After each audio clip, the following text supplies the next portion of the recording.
the first thing that you all thought of when you heard of a 15-year-old boy weighing 50 pounds. I'm sure many of you would probably think of someone suffering from malnutrition and starvation in a third world country, but probably most of you wouldn't think of a normal American teenager suffering from a chronic illness known as Crohn's disease. That 15-year-old boy was my dad, and today I'm going to tell you about about the disease that his doctors would say caused him to look like a prisoner of war. So first off, what is Crohn's disease? Crohn's disease is a chronic inflammatory disease that affects the gastrointestinal tract. Crohn's disease can affect any part of the GI tract, starting from your mouth all the way to your anus. Here's a picture of, the top picture is someone that has Crohn's disease, and then the bottom one is like a healthy lining of your stomach and colon. So as you can see, the inflammation causes sores and ulcerations, and it's very painful. Anyway, Crohn's disease can affect any part of the GI tract, but the most commonly affected areas are the end of your small bowel, known as your ileum, and the beginning of your colon, also known as your large intestine. Some of you may have heard of ulcerative colitis. It is in the same family as Crohn's disease, but it does differ. Unlike Crohn's disease, ulcerative colitis can only affect the colon. Also, Crohn's disease can be patchy, meaning that there can be sections of diseased colon separated by sections of healthy colon. So ultimately that makes Crohn's disease harder to treat. With ulcerative colitis, they can just go in and cut out that diseased area, but with Crohn's disease, it's so patchy they're not able to do that.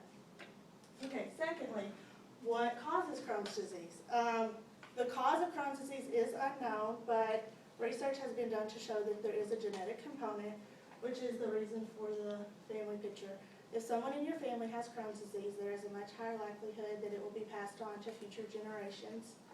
I know for my family personally, my grandmother was never officially diagnosed, but she did show symptoms of Crohn's disease, and as I stated earlier, my dad was diagnosed at 15.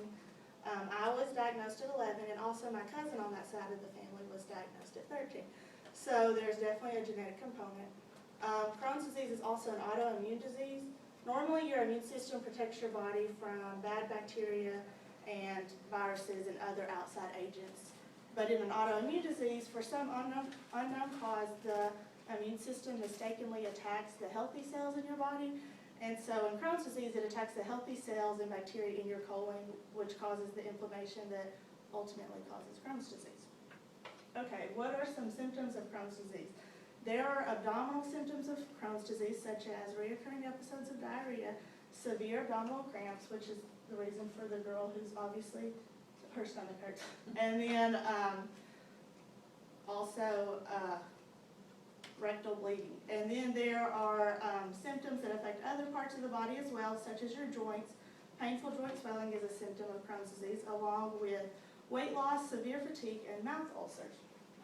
And lastly, what are some treatments for Crohn's disease?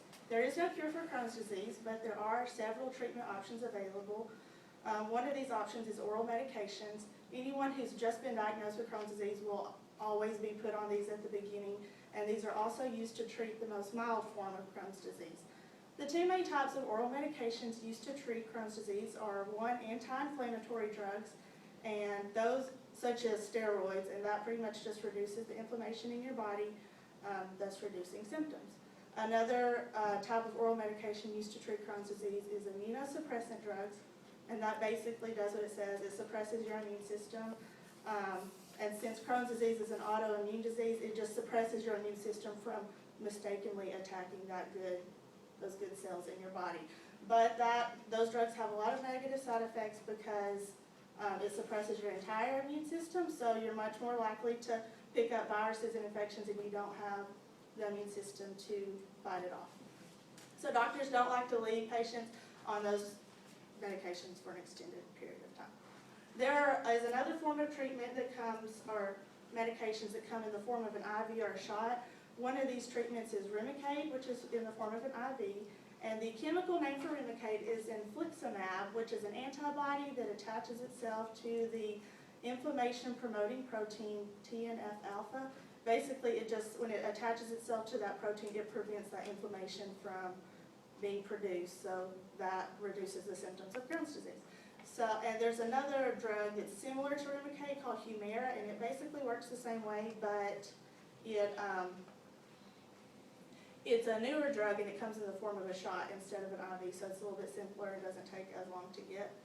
And lastly, surgery is a treatment option for Crohn's disease. This is considered a last resort though, after all other medical treatment has failed, and it is used to treat the most severe cases of Crohn's disease.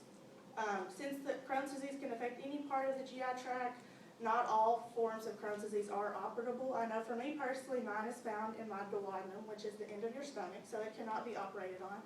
But as I stated earlier, the most commonly affected areas are the end of your small bowel and the beginning of your intestines. So those two places can be operated on. So up to 75% of Crohn's patients will need surgery at some point during their disease. So those are some of the treatment options available for people suffering from Crohn's disease. Crohn's disease affects 1 in every 200 Americans. I hope that after this presentation you all have learned a little bit more about this disease, and next time you meet someone affected by this illness, you can say, hey, I know about Crohn's disease. Okay.